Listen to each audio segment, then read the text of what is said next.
I mean, there was a bunch of fantastic technical achievements. And performances. Two that stand out, obviously, Mohamed Salah's second goal and that Bernardo Silva run where he seemed to beat like 6 people all around him. Yeah. I was never the most gifted player technically, so I will let you handle this. I just think that when we celebrate a game like this, and we've said this, it was certainly the best game of the season so far in the Premier League, one of the best in the whole of Europe this season.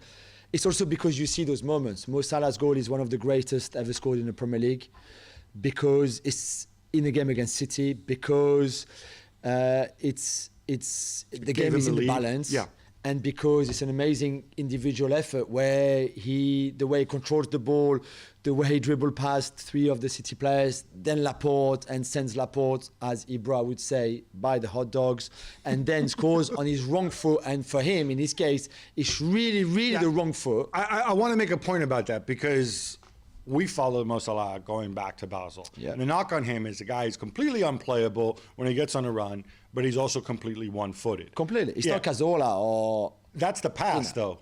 To have the confidence in that moment, incredible, to do it with that foot. I thought he was going to pull it back again. I thought Laporte knows exactly what he's doing. He's like, I'm playing him onto the other foot. I mean, that's what, in a way, Nedum, Laporte defends the right way, but then in such a tight angle, for him to still finish with his wrong foot is just wow. Yeah, it's an incredible finish with his weaker foot. Like, it's not high percentage. I think for Laporte, given the fact that he's not touch tight to Salah already, like, you're just going to, at this point, you're going to do everything you can, but then still just hope for the best. And I think to overcover on Salah's left foot, I think it makes sense. And even though it ends up being on a highlight reel, like, what do you want him to do there? To go half-half? Oh, I know, maybe he won't shoot on his left. Like, it's Mo Salah in the box. You're going to be thinking to yourself, he's going to shoot on the left. But the chop and the shot, it reminds me of when Messi did it to Jerome Boateng, because again, that was another one. The ankle breaker. Another one of those things. Yeah, it's just one of those things sometimes as a defender. Like, my advice to any youngster is just don't be a defender. Just go be an attacker. It's just the pace. It's just the pace of it that he has. From the moment he controls that ball to the finish, it just goes so quick. It's unreal. And the ball stays stuck to his foot. Yeah. And then for Bernardo Silva, I just think, and you know I'm a big Bernardo fan, and I think one of the best things that City did was actually not being able to sell him.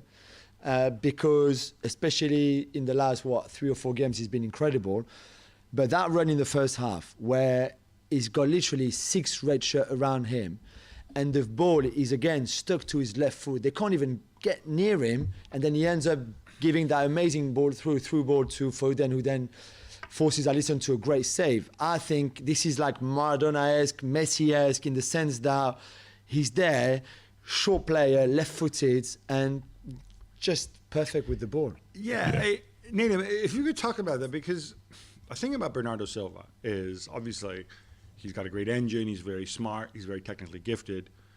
What struck me about that was he's got all these people around him trying to get the ball off him, including one Virgil van Dijk, who's not having the greatest of seasons thus far.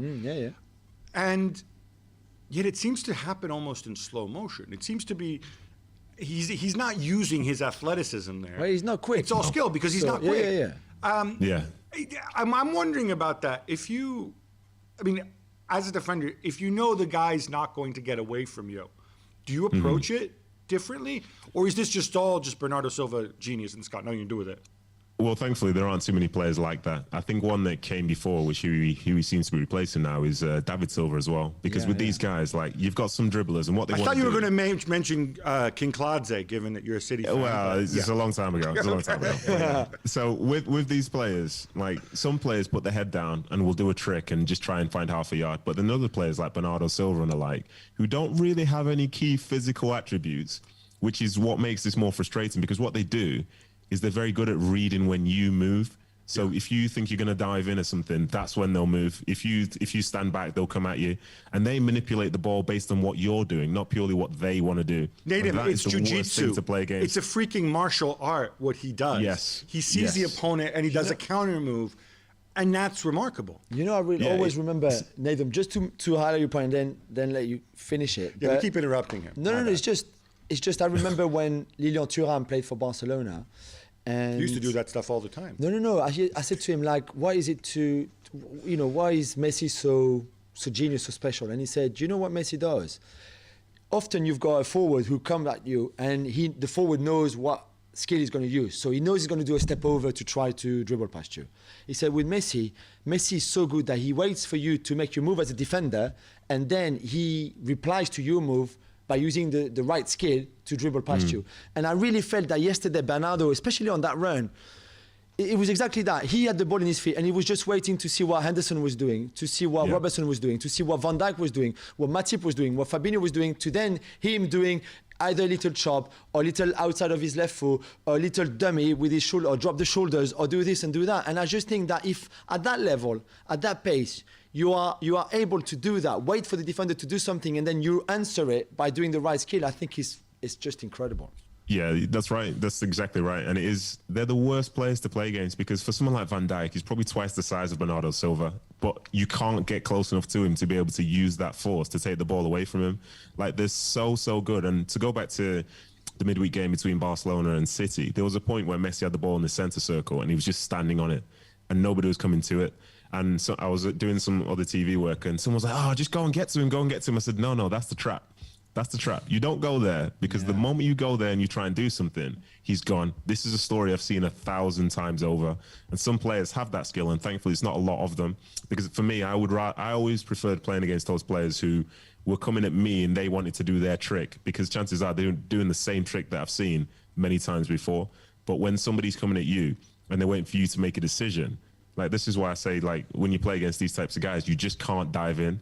Because the moment you do, like, you're gone. The game's there for them, and that's all they want from you. Thanks so much for watching ESPN on YouTube. And for more sports highlights and analysis, be sure to download the ESPN app. And for premium content and live streaming, subscribe to ESPN Plus.